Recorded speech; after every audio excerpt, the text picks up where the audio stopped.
Everyone welcome back my channel. আশা করি তোমরা সবাই ভালো আছো। আর এখন আমি সকালবেলায় সমস্ত বাসি সমস্ত যে যে কাজগুলো থাকে সেগুলো করে নিয়েছি।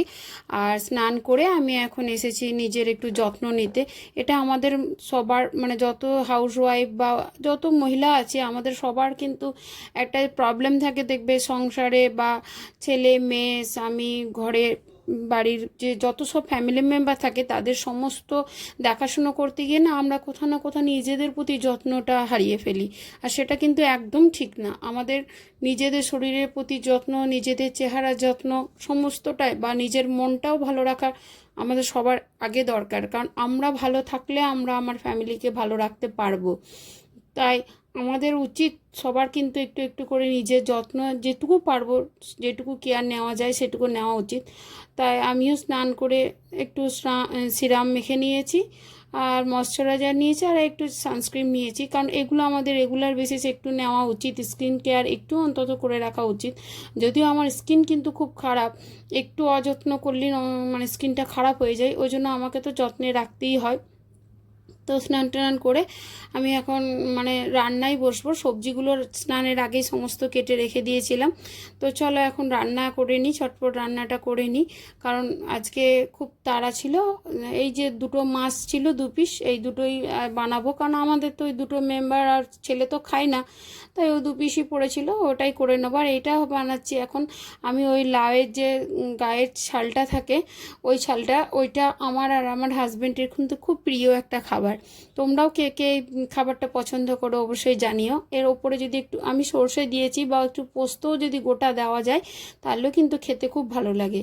আর এই জামা কাপড়গুলো কাচা হয়েছিল, গতকালের কিছু ছিল আর আজকেও কিছু কেচেছি। তো সেই যেগুলো শুকিয়েছে সেগুলো তুলে আবার আজকে যেগুলো সেগুলো মেলে নিচ্ছি। কারণ আমি তো বলেছি যে আমি ছাদ ইউজ করি না, ছাদে ওঠা নামা করা আমার পক্ষে টাফ হয়ে যায়, বৃষ্টি এলে ছুটে যাও আবার নিয়ে এসো।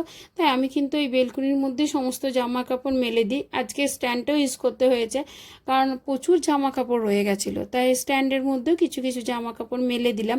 আর এই বর্ষার সময় আমাদের মহিলাদের এই একটা বিরাট সমস্যার ব্যাপার, জামা কাপড় শুকানো নিয়ে। কারণ এই বৃষ্টি এই রোদ, রোদ এলেই সেই লোভটাও ছাড়া যায় না, মনে হয় সকাল একটু রোদে দিই জামা কাপড়গুলো, আবার বৃষ্টি এলে সেগুলোকে তোলো, সেগুলোকে রাখো আবার জায়গায় জায়গায় ঘরে অন্য জায়গায় মেলো, যাতে লোকজন দেখতে না পায় সেভাবে আড়ালে মিলতে হবে। এগুলো কিন্তু খুবই আমাদের পক্ষে একটা টাফ হয়ে যায়। শীতকাল গ্রীষ্মকালে কিন্তু অতটা কষ্ট হয় না।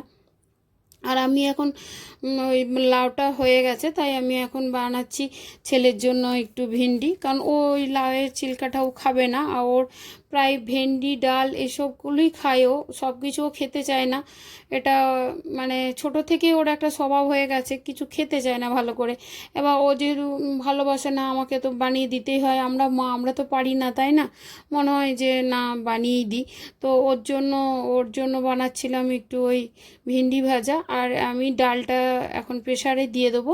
ডাল আমি প্রেসারেই বানিয়ে নিই, কারণ তাহলে চটপট হয়ে যায়। এটা একটু নুন হলুদ দিয়ে প্রেসারে সেদ্ধ করে তারপর চোখ লাগিয়ে দিই। অবশ্যই কড়াইয়ে যদি ডালটা বানানো হয় সেটা আরও সুন্দর হয়, কিন্তু সেই সময়টুকুও আমার ছিল না, দেরি হয়ে যাচ্ছিল। কারণ আজকে একটু বাইরে যাওয়ার কথা আছে, তাই একটু তাড়াহুড়ো করে সব মানে মিটিয়ে নেওয়া, গুটিয়ে গাটিয়ে চেষ্টা করছি যে একটু তাড়াহুড়ো করে যাতে সব কমপ্লিট হয়ে যায়। তাই রান্না করছি। আর রান্নার সাথে সাথে আমাদের তো ঘরেরও অনেক কাজ আছে, তাই না? সেই কাজগুলো টুকটাক তো থেকেই থাকে, সেগুলো করতে হচ্ছে। আর যেহেতু ছেলে আজকে স্কুলে যায়নি, বাড়িতে ছিল, ওর এক্সাম চলছে।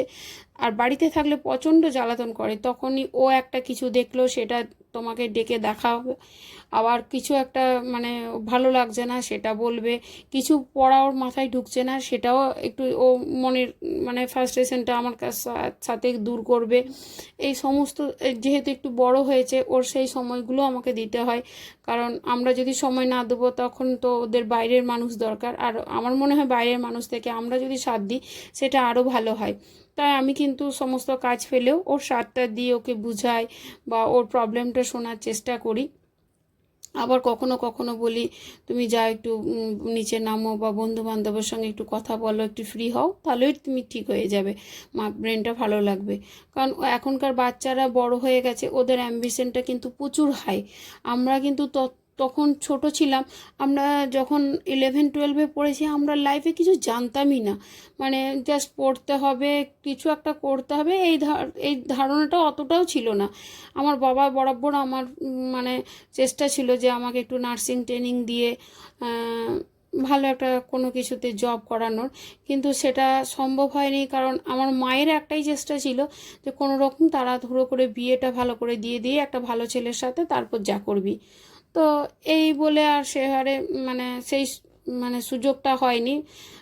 মানে গ্র্যাজুয়েশন যখন আমি সেকেন্ড ইয়ার পড়ি তখনই আমার বিয়ে হয়ে যায়। তারপরে পড়াটা কিছুদিন কন্টিনিউ করার পর আবার ছেলে চলে আসে, তাই খুব একটু পড়াশোনাটা আমি অতটা চালিয়ে যেতে পারিনি। সেটা আমার মনে একটা ক্ষোভ বা দুঃখ। আর এইগুলো ছিল আজকে আমার লাঞ্চ মেনু। ওই ছেলের জন্য একটু পেঁপে আলু সেদ্ধ, ভেন্ডি ভাজা, ডিম সেদ্ধ এসব করেছিলাম, ডাল, আমাদের একটু লাউ সবজি আর ওই মাছের সর্ষে দিয়ে একটু ঝাল করেছিলাম। আর এটা দেখো এখন আমি রাতের জন্য বানাচ্ছি পনির দো পেঁয়াজা, কারণ আমি আজকে বিকালে একটু বন্ধুদের সাথে ঘুরতে যাব। কোথায় যাব সেটা তোমাদেরকে একটু পরেই জানাচ্ছি।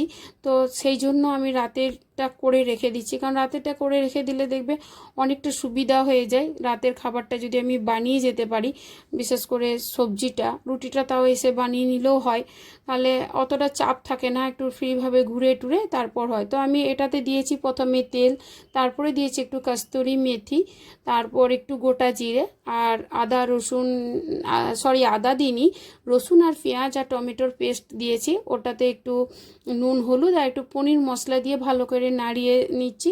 তো ওটা এখন হতে থাক, ওটা হতে হতে আমি এই যে আমার রান্নার বাসনগুলো ছিল সেগুলো একটু ধুয়ে নিচ্ছি। আর এই রান্নার জন্য আজকে আমাকে হেল্প করছে আমার ছেলে। ও বলল, মা ততক্ষণে তুমি বলো কিভাবে কি করতে হবে, আমি একটু একটু তোমার হেল্প করি, তুমি ওগুলো ধুয়ে নাও। তো ওকে একটু বলে বলেও দিচ্ছি যে এইভাবে এভাবে তুই বানিয়ে যা, কারণ ওর খুব ইচ্ছা যে ও এরপর হোস্টেলে চলে যাবে, ও একটু একটু রান্না শিখে থাকলে ওর ভালো হবে। যদিও ও বুঝতে পারছে না, পড়ার চাপে ও কিন্তু কোনো কিছুই বানাতে পারবে না। তো তবুও বলছে যখন, আমি বললাম ঠিক আছে, একটু মাইন্ডটাও ফ্রেশ হবে, একঘেয়েমি পড়েই যাচ্ছে, কর। তো এরপর মশলাটাই যখন আমার তেল বেরিয়ে এসেছে, তারপর আমি ওই আগে থেকে ভেজে রাখা পনির আর পেঁয়াজটা ডুমো ডুমো করে কেটে ছাড়িয়ে সেগুলোকে ভেজে রেখে দিয়েছিলাম। তো পনিরটা আর ওই পেঁয়াজটা আমি এবার একসাথে দিয়ে দিলাম, আর দেওয়ার পর আর ওপর থেকে একটু গোটা অলিভ ছড়িয়ে দিয়েছি। সব মিলিয়ে আমার এখন পনির দো পেঁয়াজা রেডি। কেমন লেগেছে তোমরা জানিও, আর তোমরাও বাড়িতে বানিয়ে খেও, খুব টেস্টি হয় এটা। পনির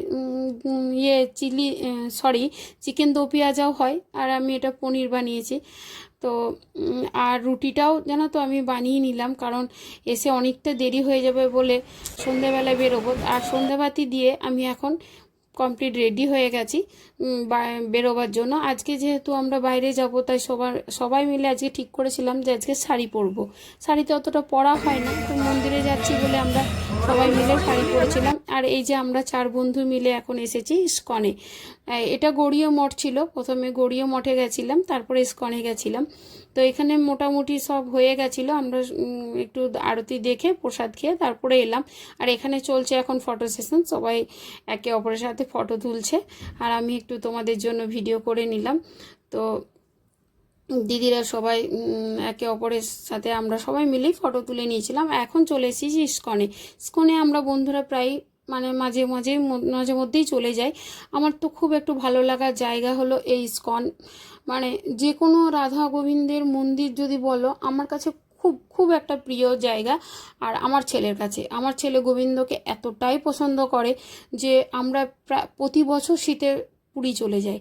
হ্যাঁ, ওর ওই জগন্নাথ দেবের মন্দিরে যাবে, জগন্নাথ দেবকে দর্শন করবে, এটা ওর কাছে খুব বড় একটা উপরি পাওনা।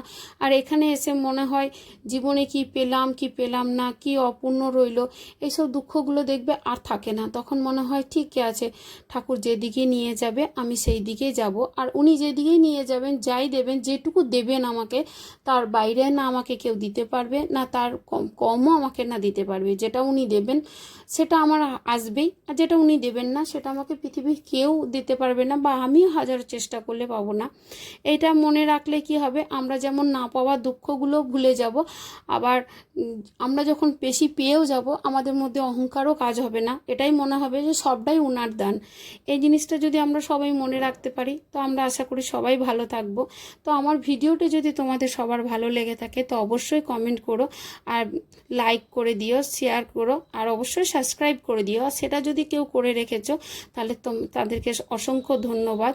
আশা করি তোমাদের ভিডিওটি সবারই ভালো লেগে থাকবে। যদি লেগে থাকে অবশ্যই কমেন্টের মাধ্যমে জানিও, আর প্লিজ একটা সাবস্ক্রাইব করে দিও। তো তোমাদের সঙ্গে আবার দেখা হবে নেক্সট একটি ব্লগে, সুন্দর একটা ব্লগ নিয়ে। ততক্ষণ তোমরা সবাই ভালো থেকো। আশা করি সবার সাথে একটা সুন্দর হাসি নিয়ে আবার একটা নতুন ব্লগে তোমাদের সাথে দেখা হবে।